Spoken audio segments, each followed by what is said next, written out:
Quais são os requisitos para aplicação da justa causa? Eu mensurei aqui, até anotei para não esquecer, tá? Então, a justa causa, ela tem alguns requisitos que devem ser observados pelo empregador. E que requisitos são esses? Tem que haver, o primeiro deles tem que haver a tipicidade da conduta. Ou seja, essa conduta dele tem que estar tipificada na lei. Onde é que está tipificado? No artigo 482, que vai dizer lá, é um ato de improbidade, é um ato de concorrência, é um ato de agressão física a qualquer pessoa, ao empregador. Então, esses tipos, tá, que estão lá no artigo 482, ele precisa encaixar no caso concreto. Se não está, se a conduta do trabalhador não consegue encaixar em nenhum daqueles casos lá do artigo 482, não é caso de demissão por justa causa, certo? Então aí é caso de reversão se foi aplicada, ou então se for o empregador, é melhor que ele não aplique. Ele faça qualquer outra coisa, dê uma advertência por determinada coisa, enfim, uma advertência verbal, mas ele não pode sair aplicando justa causa por qualquer motivo que ele acha que deve ser justa causa. Os motivos que permitem a aplicação da justa causa está na lei. Então, o primeiro ponto é a conduta deve ser típica, deve estar na lei. A conduta ela deve ser também evitável, ou seja, esse empregado ele poderia optar por uma outra coisa para fazer. O caso de legítima defesa, por exemplo, uma briga, eu já vi um caso mesmo de dois operários, esse negócio de obra, de construção civil é complicado, o pessoal é meio bravo, né? E aí, às vezes, pega pá, picareta para jogar no outro, é um negócio bem complicado. Então, veja, o cara agiu em legítima defesa. A própria lei já diz que ele agiu em legítima defesa, então ele está coberto. Não é caso de demissão por justa causa. O empregador pode até se chatear e querer mandar embora, mas faça uma despedida sem justa causa. Para ser uma despedida com justa causa por um motivo desse de agressão, ele tem que ser o agressor.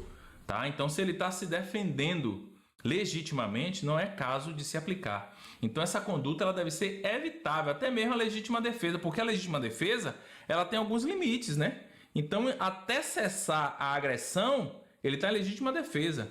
Mas se a sua agressão, o cara caiu lá, desmaiou, e esse cara continua batendo até matar o cara, não é mais legítima defesa. Então tem que se avaliar. Um outro ponto, a proporcionalidade entre a conduta praticada pelo trabalhador, certo? E a punição aplicada pelo empregador. Porque não pode, por exemplo, o trabalhador, ele faltou 2 dias de trabalho e o empregador já aplicar uma demissão por justa causa. Aí ele poderia aplicar até uma advertência, a gradação punitiva. Lembra que nós falamos? Gradação punitiva, aplica uma advertência, aplica uma suspensão. Mas não é um caso para aplicar a pena máxima. Então tem que observar a proporcionalidade da aplicação. Se não foi proporcional, o trabalhador faltou 5 dias, não justificou, demitiu por justa causa, ajuiza a ação. Está pedindo a reversão da justa causa, pedindo todos os direitos das verbas rescisórias do trabalhador. Um outro ponto, a imediatidade da punição. Não pode o trabalhador, ele cometeu um ato hoje, ele agrediu, por exemplo, um colega de trabalho hoje. Aí daqui a 4 meses o empregador diz, eu vou te demitir por justa causa, se chateou com o trabalhador, eu vou te demitir por justa causa, porque há 3 meses, há 4 meses atrás, você praticou um ato, você agrediu o seu colega, então eu vou encaixar aqui. Então tem que ser imediato. Aconteceu o ato ali, ele se encaixa, tem que ser imediato. Certo? Esse trabalhador faltou 30 dias, foi chamado, isso e aquilo, e depois ele volta para trabalhar depois de 30 dias. O empregador aceita. Aí depois que passou mais 60 dias, ele quer demitir por justa causa, porque se chateou por alguma coisa, aí já não pode mais. Tem que ter a imediatidade da punição. Um outro ponto, nexo causal. Tem que ter um nexo entre o ato praticado para a punição. O trabalhador, ele foi encontrado bêbado, caído ali no chão. Tá, mas ele estava no dia de folga. Ele estava num dia de folga e isso aconteceu uma única vez, né? Ele não estava nem trabalhando, não tem relação aqui com o trabalho, não houve prejuízo para a empresa. É a vida privada dele. Um anexo causal que venha a permitir a demissão por justa causa. Comprovação de autoria, que é um outro ponto. Então a empresa acusa que o empregado roubou, mas aí ela não tem certeza. Eu acho que foi ele. Porque no dia só estava ele, fulano e fulano, e o horário que a coisa sumiu foi tal hora. Então eu acho que foi ele. Sem comprovação nenhuma, é melhor não demitir por justa causa. Faz uma despedida sem justa causa, já que eu tenho quase certeza, mas nem precisa comunicar, porque isso também, de certa forma, ia ofender, nem falar com ninguém, né? Porque ofende o trabalhador, é uma acusação muito séria. Você acusar alguém que roubou alguma coisa, inclusive nesses casos, como eu disse, cabe sim um pedido de dano moral, já que a acusação é de roubo, é de furto, e esse empregado, ele tem como provar que não foi ele, ou melhor, a empresa não comprova que foi ele, eu entendo que cabe sim uma indenização por dano moral. Se a empresa mandou embora por justa causa, alegando que foi esse trabalhador que roubou, e chega na justiça ela não consegue provar, eu entendo que cabe, tá? Eu entendo que cabe a indenização por dano moral. Claro, desde que comprovado esse dano. Por exemplo, outros colegas ficaram sabendo. Havia comentário nos grupos de WhatsApp, todo mundo dizendo que esse trabalhador era ladrão, que roubou a empresa e saiu por justa causa. A gradação da pena, que nós já falamos. Um outro ponto, deve ser aplicada uma punição para cada ato. Não pode o trabalhador praticar um ato errado, o empregador vem e aplica uma advertência nesse mesmo ato.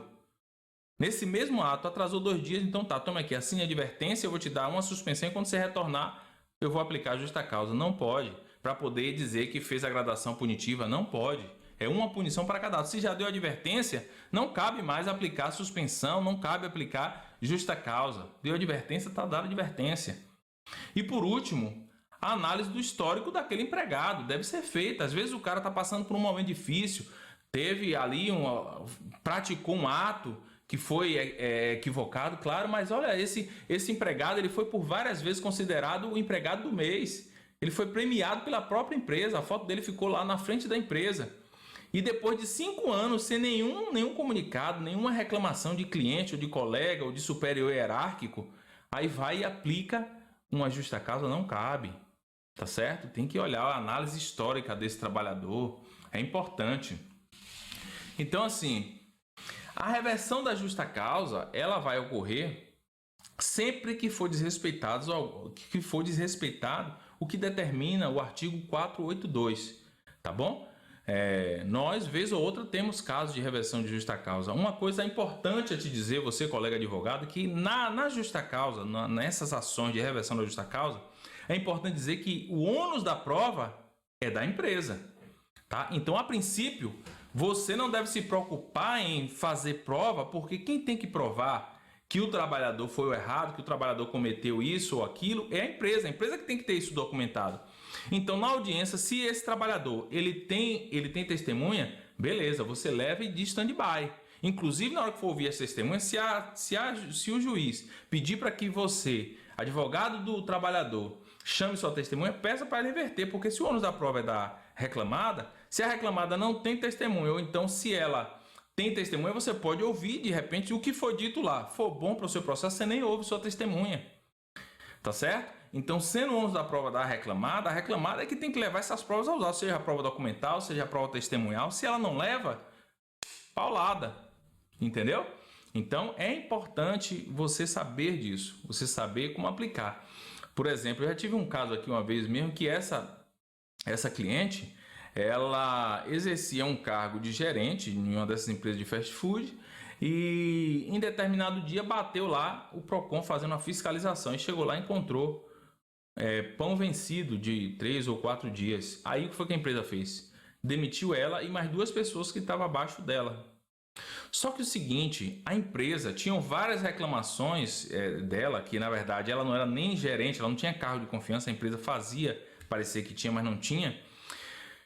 Várias reclamações de diversos funcionários. Reclamações não, na verdade, quando eles faziam um checklist lá da alimentação, eles diziam, material vencido, tal dia, tal material, pão, tal, tudo vencido. Tinha lá várias vezes, eles recebiam material de outras lojas, às vezes chegava vencido, não era organizado, então nós ajuizamos a ação e não deu outra, conseguimos reverter. E foi uma ação que não teve, eu nem ouvi a testemunha, porque a empresa também não levou, então foi uma ação que não me deu muito trabalho. Mas você deve estar ligado no que você precisa provar quando for necessário, tá bom? A gente fica por aqui e numa próxima vez a gente fala sobre o Instituto da Rescisão Indireta, que é o que a lei também permite que o empregado faça quando a empresa descumpre ali algumas questões relacionadas ao contrato de trabalho, dentre outras coisas, tá bom? Um forte abraço, não esquece aí de deixar o seu like, se inscrever no nosso canal e ativar o sininho para receber notificações quando a gente subir novos vídeos. Até mais!